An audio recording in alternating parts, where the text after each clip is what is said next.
Olá! O Guarani Futebol Clube, um dos times de Campinas, é o assunto da série de reportagens A Metamorfose de um Campeão, sucessos e fracassos do Guarani em 40 anos. A produção mostra os altos e baixos do time campineiro.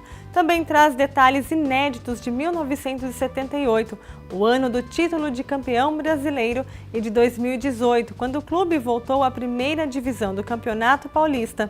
A série foi realizada pelos alunos da PUC Campinas em 2018.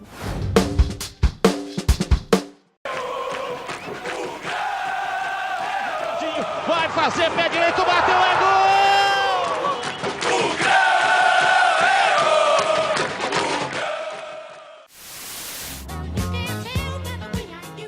A década é 1970. Stay Alive, dos Bee Gees, fazia sucesso em todo o mundo. O Brasil vivia a ditadura militar, e aos artistas nacionais restavam driblar a censura. Pai, afasta de mim esse cálice. Assim era o mundo em 1978. Mas o assunto aqui não é música, muito menos política, é futebol. Esta série de reportagens mostra a metamorfose sofrida pelo Guarani Futebol Clube entre 1978 e 2018. Até então, o único time do interior do Brasil a conquistar o título de campeão brasileiro. Nós iniciamos o Campeonato Brasileiro perdendo a primeira partida aqui dentro de casa contra o Vasco da Gama, né? Perdemos por 3-1. O time estava em formação ainda, essa que é a grande verdade. E aí chegamos nessa outra partida contra o Remo, essa sim foi muito vexatória. A partida citada por Zenon é a goleada de 5-1 sofrida para o Remo, em Belém. Veio aquele ormaço de novo, que é normal naquela região, e o time não se sentiu bem, foi totalmente dominado pelo Remo. Apesar do começo ruim, a sequência de partidas deu confiança ao time, até que Carlos Alberto Silva finalmente encontrou a escalação titular na partida contra o Internacional de Porto Alegre. Neneca, Mauro, Gomes, Edson e Miranda. Zé Carlos, Renato e Zenon. Capitão, Bozó e Careca. Na época só se falou que a imprensa gaúcha fez piada com o Guarani, onde já se viu um time com um ataque de palhaços, de Capitão, Careca e Bozó, querer vir ganhar do Internacional aqui no Beira-Rio, né? E os jogadores viram isso, parece que foi na televisão, num programa de televisão, e os jogadores viram. Então eles ficaram mordidos, entraram mordidos em campo e deram um baile no Inter, ganharam de 3-0. E lá pelo segundo tempo, eu recebi a bola da defesa dentro do meu campo, e aí ameacei lançar o Capitão ou o Careca, no momento de muita lucidez e improviso, eu te diria. Eu puxei a bola para mim mesmo e passei pelo meio de todo mundo. E aí cheguei na frente do goleiro lá, Gasperim, eu toquei a bola quando ele estava saindo, né, debaixo dos 3 paus. Já na reta final do Brasileirão, um fato mexeu com a cabeça dos jogadores e principalmente do técnico Carlos Alberto Silva. O pai do treinador faleceu em meio à reta final da competição e coube aos jogadores não levar o lado emocional para dentro do gramado. A gente ficou muito sentido, né, naquela ocasião, porque o Carlos Alberto realmente ele deu uma baixada na crista dele, mas nós entrávamos em campo, sim, pensando em vencer para levantar a autoestima do Carlos Alberto, né? Nas semifinais, de um lado, o Palmeiras bateu o Internacional e se classificou para a decisão. Do outro, o Guarani pegou o Vasco e venceu os 2 jogos. Depois vieram as finais contra o Palmeiras. No primeiro encontro, o Guarani bateu o Alviverde por 1-0, com gol de Zenon. E quando surgiu aquele pênalti, né, que o Leão fez aquela besteira de dar um encostãozinho no Careca, o Careca, para você ter ideia, era tão inocente que nem caiu. O meu coração acelerou, porque eu jamais tinha batido uma penalidade em um jogador de linha. Eles falaram, não, você é o nosso batedor oficial, vai lá e bate, fique tranquilo. E não deu outro. Fui tranquilo, bati, o escurinho não saiu nem na foto. Fui no jogo do Morumbi e nós saímos já gritando é campeão de lá, né? E o jogo aqui, para mim, foi uma tranquilidade, né? Eu já fui para o estádio pensando, vamos só confirmar. E Mariolane tinha razão, mas antes de mostrar o gol de Careca no segundo jogo da final, vale explicar por que os jogadores não comemoraram o título dentro do gramado. Nós tivemos o jogo do Sport, teve invasão, do Vasco invasão. Então a gente já estava preparado, sabíamos que ia acontecer isso de novo. Bom domínio, a chance do Guarani, vai sair o gol, Gilmar, ainda Careca, pé direito. Gol do Guarani, Careca! Hoje sempre Guarani.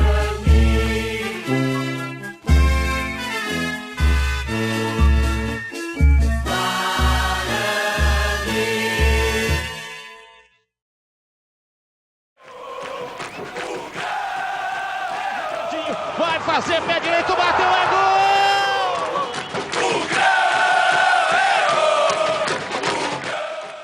Com a conquista do Campeonato Brasileiro de 1978, o Guarani garantiu a classificação ao torneio de clubes mais importante da América do Sul, a Copa Libertadores. Com a mesma base que alcançou o título nacional, o Bugre fez uma ótima campanha na primeira fase e terminou com o melhor ataque.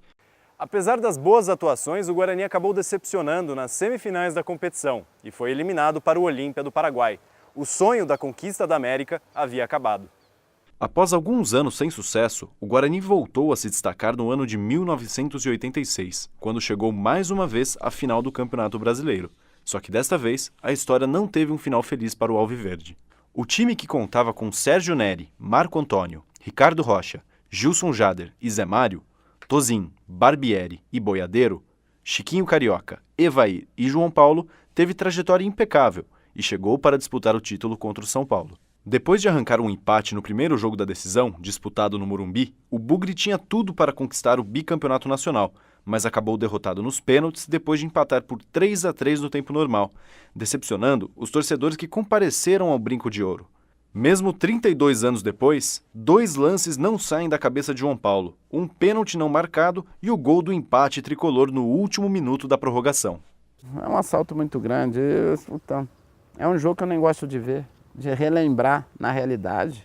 É uma tristeza, onde eu peguei a bola, Wagner Basílio não me pegou a bola nada, me pegou o pé, onde eu tirei a bola para fazer o gol, ele deu o carrinho, um carrinho maldoso. Nem pegou a bola, pegou meu pé e o juiz não deu nada. Foi um assalto muito grande.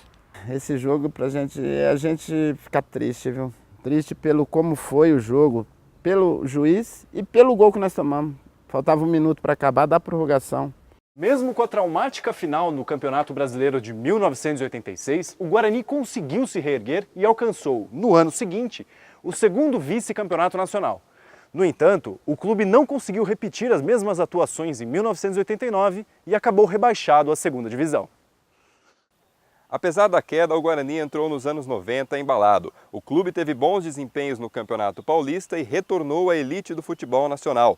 Mas o ápice do período viria com um técnico que já era bastante conhecido aqui no Brinco de Ouro. E um treinador que conseguia unir o nosso time, né? Que tem a cara do Guarani, né? Falar de Carlos Alberto Silva é falar do Guarani.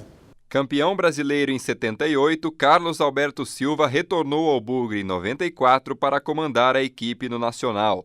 Logo na 5ª rodada, apostou em uma dupla da casa. Amoroso e Luizão jogaram juntos pela primeira vez e foram os protagonistas de uma goleada sobre o Santos. Aí em 94, quando chegou o Carlos Alberto, eu falei, olha, eu queria ser emprestado, eu quero jogar, aqui eu não vou jogar. Ele falou, não, eu vou... Continua treinando como você está, que daqui uns dias eu te dou a camisa 9 e você não devolve mais nunca. Amoroso e Luizão fizeram parte de um trio que ficou marcado na memória da torcida bugrina. A parceria da dupla com o meia Djalminha durou pouco tempo, mas foi o suficiente para ser eternizada na história do clube. Com certeza, se esse trio tivesse ficado junto mais tempo, ia dar muito mais alegria ainda para o torcedor bugrino. O Guarani enfrentou o São Paulo nas quartas de final. Mesmo sem Djalminha negociado com o futebol japonês e Amoroso, que pouco atuou nos 2 jogos devido a uma lesão, o Bugre conseguiu a classificação para a semifinal. No confronto que valia vaga para a decisão, o Alviverde Campineiro sentiu a ausência do artilheiro Amoroso e perdeu as 2 partidas para o Palmeiras. Assim, o Guarani terminou o Campeonato Brasileiro com o gosto amargo da 3ª colocação. Se fosse ponto corrido, a gente tinha sido campeão. Acho que perdemos no detalhe para o Palmeiras também, nos 2 jogos. Assim, lá a gente estava muito melhor. O ano de 95 começou com a chegada do técnico Vadão, que comandaria o Guarani pela primeira vez. Mas o treinador deixou o clube após apenas 6 jogos no cargo, devido ao conflito com o meia Djalminha, que havia retornado do Japão. O problema da passagem ser curta foi uma opção minha, porque, na verdade, o Guarani, eu tive um problema com o atleta e aquele problema a gente não conseguia resolver, eu pedi demissão. Ele chegava muito atrasado, assim, sempre chegava em cima da hora, o outro chegava atrasado, e a gente acabou se desentendendo. Na verdade, eu não tinha atrasos. O presidente me liberava de alguns treinos. Quando eu ia para o Rio, ele falava para que eu voltasse na terça-feira e, de repente, ele não comunicava o treinador e ficava uma situação, às vezes, incômoda. Apesar de campanhas modestas na segunda metade dos anos 90, a década ficou marcada pelos grandes nomes que o Guarani revelou para o futebol nacional e mundial.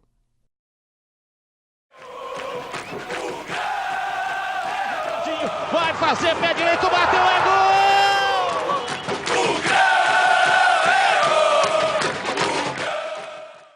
O início dos anos 2000 marca um período difícil da história do clube, onde rebaixamentos e más administrações passaram a fazer parte do cotidiano, levando assim o clube a uma mudança de patamar no futebol nacional. A partir de 2000, 2001 é que começou a cair vertiginosamente, né? Não há como negar, né? Era um time que disputava títulos e agora chegou a disputar a Série C e Série A2, né? A situação ainda está complicada. O status do Guarani hoje é diferente do de 30 a 40 anos atrás, não há como negar. As péssimas gestões administrativas levaram o Guarani a caminhar com grandes dificuldades. Os reflexos apareceram em todas as partes do clube. 2000 e 2001 começou as primeiras dificuldades, eu comecei a sentir isso no lado financeiro, né, e de estrutura também. O clube sempre foi conhecido por ser um celeiro de novos talentos. Um deles é o zagueiro Edu Dracena. O prata da casa se firmou entre os profissionais no ano de 2000. A gente vê hoje que está numa situação muito difícil porque as pessoas que de repente comandaram o Guarani de uma certa época acabou com que estragando toda a base que tinha antigamente. A falta de planejamento e organização levou ao aumento da dívida financeira, que era de R$ 9 milhões em 1999, a R$ 50 milhões no ano de 2006. Edu Dracena é apenas um exemplo de atleta que ainda tem valores a receber na justiça. A quantia exata não foi revelada pelo atleta. Me deve ainda. Foi um acerto trabalhista. Quando eu saí do Guarani, eles me deram um cheque. E esse cheque sem fundo está até hoje e está na justiça. Em contato com a reportagem, a atual gestão afirma desconhecer a dívida. Após 13 anos disputando a elite do futebol brasileiro, o Guarani amargou a 22ª colocação, com 49 pontos, e foi rebaixado para a Série B do Brasileiro. Os problemas internos começaram a ser sentidos dentro de campo em 2004, ano do primeiro rebaixamento na década. Paysandu 4, Guarani 2. 11 de dezembro de 2004, um dia triste para o futebol de Campinas. No ano que vem, o Guarani vai disputar a 2ª divisão. Porém, o pior ainda estava por vir. Em 2006, o Bugre foi rebaixado à 3ª divisão do futebol brasileiro pela primeira vez em sua história. A queda mostrou claramente o ambiente desorganizado e caótico financeiramente que o clube vivia. O Guarani foi punido pela FIFA com a perda de 3 pontos, em virtude de uma dívida em relação à venda do lateral Gilson no ano de 2003, para um clube do futebol turco. Ex-jogador Humberto Louser fazia parte do elenco e fala sobre o episódio. Mas em pontuação, o clube ele atingiu uma pontuação que ele não cairia, mas em detrimento dessa irregularidade, acabou sendo punido e sendo rebaixado. Mas tudo é aprendizado, é lições que você tira. O momento do Guarani era um momento de dificuldade, tinha esses percalços aí financeiro. Hoje também tem, mas o clube consegue caminhar com as suas pernas, bem traçados os seus planejamentos, principalmente nessa parte financeira. Em 2006, o Guarani também encarou outro fato inédito, o rebaixamento para a Série A2 do Campeonato Paulista. É neste período que o Guarani se torna um time de acessos e rebaixamentos seguidos, o chamado time elevador. O único ponto fora da curva foi o Campeonato Brasileiro da Série B de 2009. Figura já bem conhecida pelos corredores do Brinco de Ouro, Vadão liderou o retorno à primeira divisão nacional. Quando a gente chegou em 2009, o time tinha sido rebaixado no Campeonato Paulista. E eu tinha que montar o brasileiro. E pelo rebaixamento do Paulistão, É óbvio que existe um desgaste geral dos atletas, então precisou mandar quase que todos os jogadores embora. A gente trocou o elenco todo, e isso num período de 15 dias, porque o brasileiro ia começar. Então a gente montou um time em cima da hora e as coisas se encaixaram. O surpreendente Guarani de 2009 não era formado por craques, mas por um elenco muito equilibrado e contava com a seguinte escalação base: Douglas, Maranhão, Bruno Aguiar, Dão e Andrezinho, Kleber Goiano, Luciano Santos, Glauber e Walter Minhoca, Fabinho e Ricardo Xavier. Em 2010, o Guarani estava de volta à elite do futebol brasileiro. A expectativa do retorno aos tempos de glória era enorme. Entretanto, a realidade foi diferente. Com uma fraca campanha na Série A, o clube ficou apenas na 18ª colocação, com 37 pontos, e foi rebaixado novamente à Série B do Brasileiro. O sobe e desce do clube continuava a acontecer. O elevador bugrino só voltaria a subir no futuro.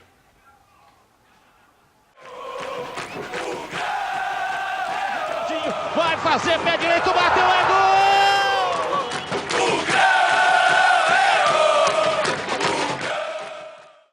2012 reservou momentos especiais à história do Guarani. Depois de um 2011 sem tanto brilho, o torcedor mal sabia que a trajetória daquela temporada seria tão inesquecível. Vadão foi o escolhido pela diretoria para começar a reconstrução do elenco para o estadual. Apesar das dificuldades financeiras e do pouco tempo para montar o time, a comissão técnica se pautou na busca de atletas experientes para fazer bonito no primeiro semestre. Então a gente foi montando assim, meio que na dificuldade, mas a coisa foi... nós acertamos. A margem de acerto nosso foi muito grande. E aí nós montamos um time que também surpreendeu mais uma vez.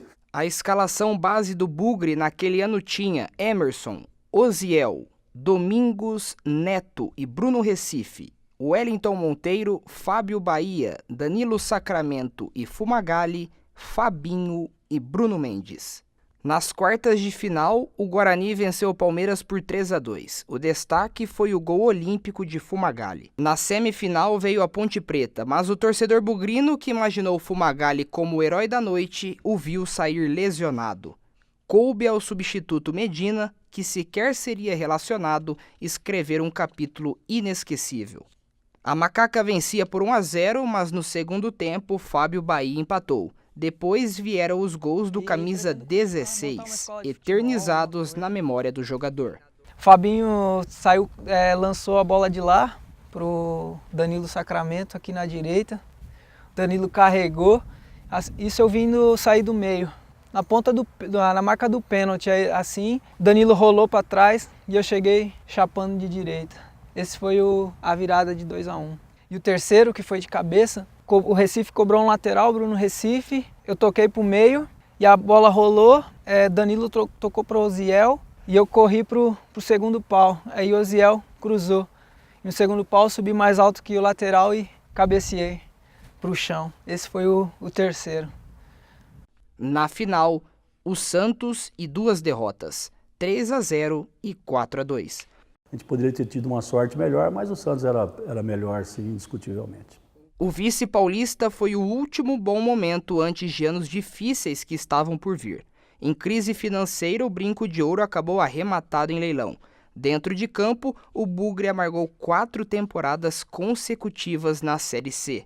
Tinha muitas coisas erradas naquele ano de 2014, até a própria gestão do clube, com salários atrasados, problemas fora do campo. Depois veio 2015 e eliminação na fase de grupos da Série C. A retomada veio no ano seguinte, campanha sólida e vaga entre os melhores para disputar o acesso. No mata-mata, o Bugre teve de reverter placares adversos sofridos longe de Campinas. O acesso veio com vitória por 3-0 em cima do Asa, e a vaga na final foi possível após golear o ABC por 6-0. Eu tenho vários jogos incríveis aí, eu acho que o maior de todos, para mim, foi o 6-0 contra o ABC, sem dúvida.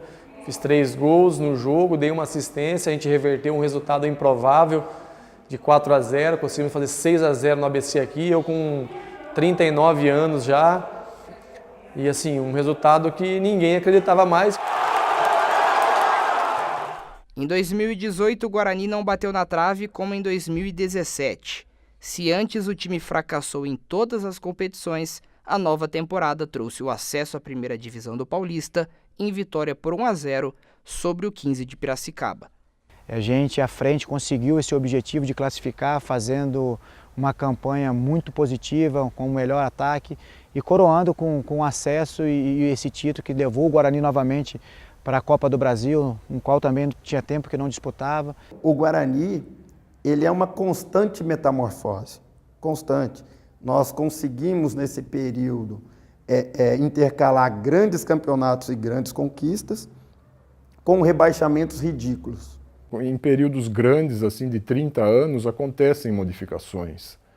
Então, a gente não sabe daqui a 30 anos como vai estar o Guarani, pode ser que ele esteja lá em cima de novo, né? Eu não vejo possibilidade em curto espaço de tempo, assim. Seria coisa para algumas décadas para frente.